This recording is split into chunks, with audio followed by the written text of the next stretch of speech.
Education Closet on Demand. I'm your host, Susan Riley, and I'm also the founder of educationcloset.com, the place to be for arts integration and STEAM professional development.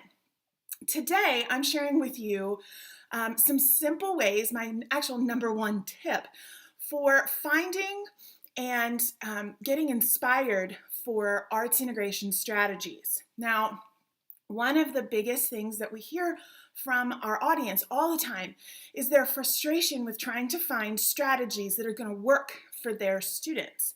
They spend tons of time scouring the internet for arts integration and STEAM strategies.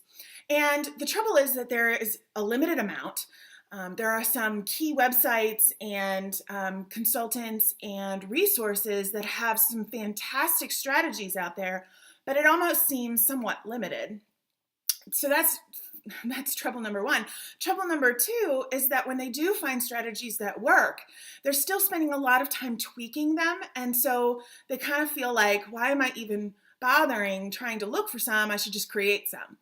So one of the things that I wanted to share with you was how I go about finding strategies that I know are going to work for my students and how to translate them so that they really do naturally connect for arts integration and STEAM. One of the ways that I do that is through Pinterest.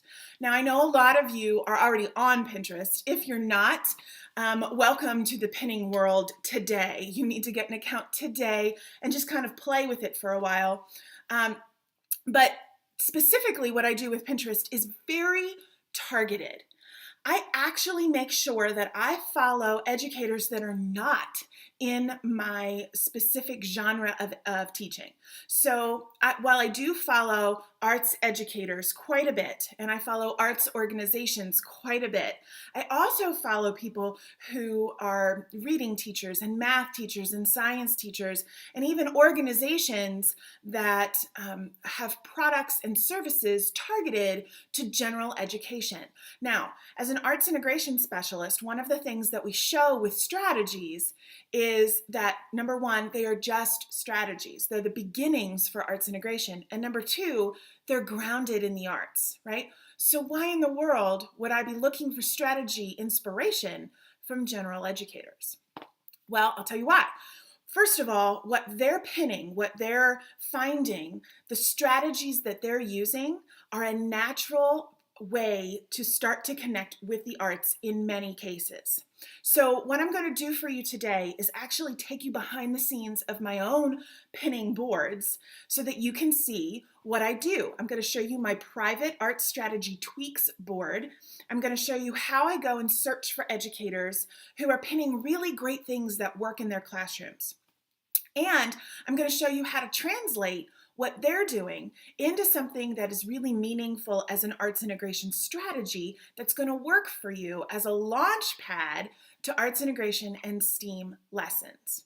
So let's get started. So here we are on my Pinterest board, and you'll notice that I have all my boards categorized for Ed Closet. I have a different account for my personal account, but I have this specifically for Ed Closet, and you'll notice things like lesson plans, standards-based grading, STEAM. There is a bunch of boards on here. What you don't see on my public profile, which is this, is my private boards. And one of the things on Pinterest is that you can keep a set of private boards. And so I have some things for holidays that I don't necessarily want people to see. I have some gift ideas for people who are actually looking to get me gifts. I have some ideas for business planning as an organization that I keep as a secret board, but this is the one I want to show you today, our Arts Strategy Tweaks board.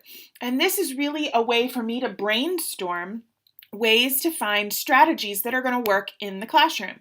And let me show you what's in here. Like I said, this is a private board. You won't be able to see it on my public profile. All right, so in here, you'll see things that don't necessarily look like they're related to the arts at all. For instance, this citing text evidence or Common Core activity cards, finding the errors. You'll notice this multiples graphing piece over here. You'll see lots of different pieces, and there's reasons that I put these in here that may not always be apparent.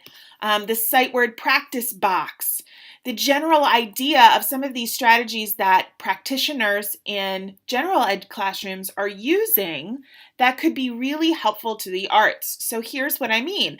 Here is this example right here. I can describe the beginning, middle, and end of a story. And obviously, this was penned by a classroom teacher who was working on text comprehension and being able to identify, sequence what happened in a typical story.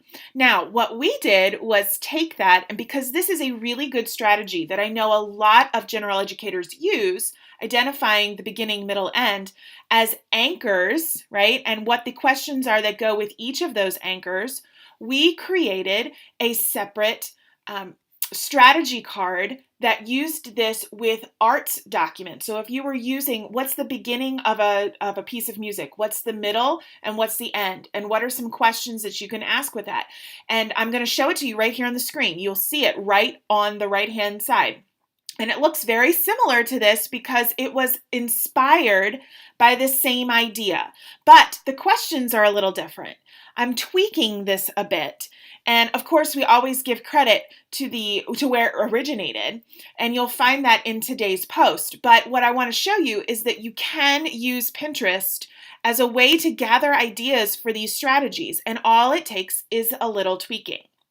So I encourage you that if you're looking for strategies, arts integration strategies, look for strategies that are already working in the classroom, because things like this, assessing yourself, can be used across content areas. And if it's already working in one with a few tweaks for the arts areas, it can be a natural connector and act as your launch pad. Okay, so I hope you found that tutorial and kind of sneak peek in the behind the scenes kind of helpful to you in your own practice. Now, keep in mind, one of the reasons that I wanted to show you this today is kind of to build for next week's lesson, because next week I'm going to show you how to translate strategies across grade levels. That's the next hardest piece, especially for arts integration and STEAM. Because when you're out there looking for lessons and strategies and tools, what you'll find are things geared towards specific grade levels, like elementary, middle, or high. One of the beautiful nuances of working in arts integration is that if it's a really great strategy, if it's something that is really going to help you with an arts integration lesson, it can be translated at any grade level. So I'm going to show you how to do that, as well as how to take a lesson that you find, no matter what grade level, and make it work for your students. So I hope to see you next week on Ed Closet On Demand. In the meantime, if you have a comment or a question, I'd love to hear from you. Please post it below. I read every single one, and I'd love to hear your thoughts. Till next week, have a good one.